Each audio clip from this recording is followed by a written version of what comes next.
larangan supporter tamu menyaksikan langsung pertandingan tandang masih berlaku pada Super League musim ini. Operator kompetisi Liga I-League tegaskan 3 kategori perizinan masih tahap perkajian dan belum ada lampu hijau dari FIFA.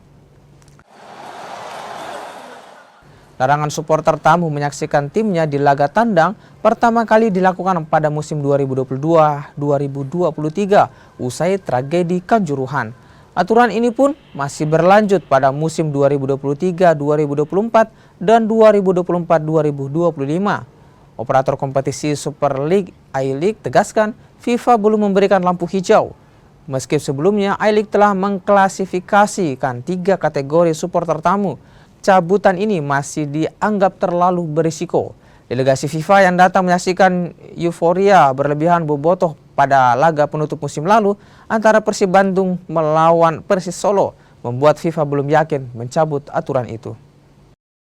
Penutupan liga kemarin itu, liga sudah memberikan lampu hijau.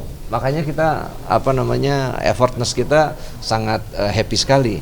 Kemudian kita juga sudah mereport bahwa kita sudah berkomunikasi dengan pihak polisian dan polisian juga intinya menunggu keputusan dari FIFA dan semua responnya adalah positif.